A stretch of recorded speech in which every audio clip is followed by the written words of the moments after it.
కన్నెపల్లి మండలంలోని కొత్తపల్లి గ్రామానికి చెందిన నిరుపేద రైతులు గత 50 సంవత్సరాల నుంచి సర్వే నంబరు 88, 89లో సాగు చేసుకుంటూ ఉన్నారు. వీరందరూ కూడా ఎస్సీ, ఎస్టీ, బీసీ నిరుపేద కులాలకి చెందినటువంటి పేద రైతులు.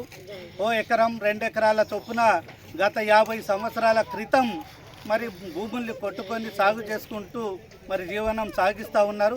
మరి గతంలో ఉన్నటువంటి ఉమ్మడి ఆంధ్రప్రదేశ్లో ఉన్నటువంటి ప్రభుత్వమే వీరికి రైతులకు అసైన్మెంట్ చేయడం జరిగింది. ఈ భూములన్నిటిని కూడా అసైన్ చేస్తూ ఆ ఫైనల్ పట్టా సర్టిఫికెట్లు ఇవ్వడం జరిగింది, పట్టా పాస్బుక్లు ఇవ్వడం జరిగింది.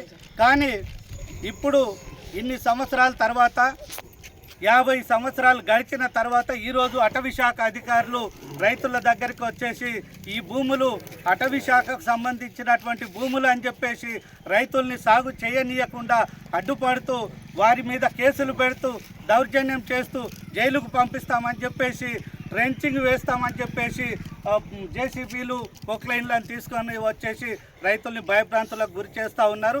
దీన్ని మేము భారతీయ జనతా పార్టీ నుంచి తీవ్రంగా ఖండిస్తూ ఉన్నాం. వీరందరూ కూడా నిరుపేద రైతులు పొట్టకూటి కోసం 1 ఎకరం 2 ఎకరాల భూములు సాగు చేసుకొని తమ కుటుంబాల్ని పోషించుకుంటున్నటువంటి వాళ్ళు. ఇలాంటి వాళ్ళ మీద, పేదల మీద మరి అటవీ శాఖ అధికారులు దాడులు చేయడం హేయమైనటువంటి చర్య. అదేవిధంగా ఇప్పుడు ఉన్నటువంటి అధికార కాంగ్రెస్ పార్టీ ఇక్కడ ఎమ్మెల్యేలో స్థానికంగా ఉన్నారు, కానీ ఏ రోజు కూడా మరి ఇలాంటి పేదవాళ్ళ సమస్యల గురించి పట్టించుకున్నటువంటి పరిస్థితి లేదు. ఆయన ఎక్కడో పోయి హైదరాబాద్లో ఉంటాడు. మరి ఇక్కడ ఇలాంటి రైతులు పేదవాళ్ళంతా కూడా బాధపడుతుంటే మరి కనీసం వీళ్ళ దగ్గరికి వచ్చి మరి వీళ్ళ భూముల్ని కాపాడి వీళ్లకు భూములు ఇప్పిద్దామనే ప్రయత్నం మాత్రం చేసే పరిస్థితి లేదు. కాబట్టి ఇలాంటి ఎమ్మెల్యే కాదు మనకు కావాల్సింది, ఇలాంటి ప్రభుత్వాలు కాదు కావాల్సింది. ప్రజల కోసం, గరీబోళ్ళ కోసం ఎవరు పనిచేస్తారో అలాంటి వాళ్లకు న్యాయం జరగడం కోసం పనిచేయాల్సినటువంటి అవసరం ఉంది. కాబట్టి మేము ఈ రాష్ట్ర ప్రభుత్వాన్ని రేవంత్ రెడ్డి గారికి, స్థానిక ఎమ్మెల్యే వినోద్ గారికి విజ్ఞప్తి చేస్తూ ఉన్నాం.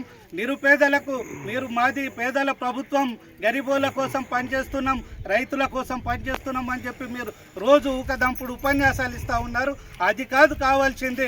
మీరు నిజంగా ఇలాంటి పేదవాళ్ళ కోసం, కూడు లేనటువంటి వాళ్ళు, భూమి లేనటువంటి వాళ్ళు, పేద రైతులు ఉన్నారు, ఇలాంటి రైతులకు మీరు న్యాయం చేయండి అని చెప్పేసి మేము డిమాండ్ చేస్తూ ఉన్నాం. మరి అటవీ శాఖ అధికారులు ఇదే విధంగా ఈ రైతుల మీద దాడులు చేస్తే మేము చట్టపరంగా హైకోర్టులో మేము కేసులు వేసి మరి రైతుల పక్షాన పోరాటం చేయడానికి కూడా సిద్ధంగా ఉన్నాం. మరి ఇదే వేమనపల్లి మండలంలో ఉన్నటువంటి చామనపల్లి గ్రామంలో ఉన్న రైతుల మీద కూడా అటవీ శాఖ అధికారులు దాడులు చేయడం జరిగింది. కానీ వాళ్ళకు సంబంధించినటువంటి కేసుని కూడా హైకోర్టులో ఫైల్ చేశాం. హైకోర్టు నుంచి ఆర్డర్ రావడం జరిగింది. అటవీ శాఖ అధికారులు రైతుల జోలికి పోవద్దు, రైతులకు పట్టాలు, పాస్బుక్లు, ఫైనల్ పట్టాలు, ఎలాంటి హక్కు పత్రాలు ఉన్నా కూడా మీరు రైతుల జోలికి పోవద్దు అని చెప్పేసి స్పష్టమైనటువంటి ఆదేశాలు హైకోర్టు ఇవ్వడం జరిగింది. కాబట్టి మేము అటవీ శాఖ అధికారులను హెచ్చరిస్తూ ఉన్నాం, మీరు రైతుల జోలికి రావద్దు, పేదల జోలికి రావద్దు.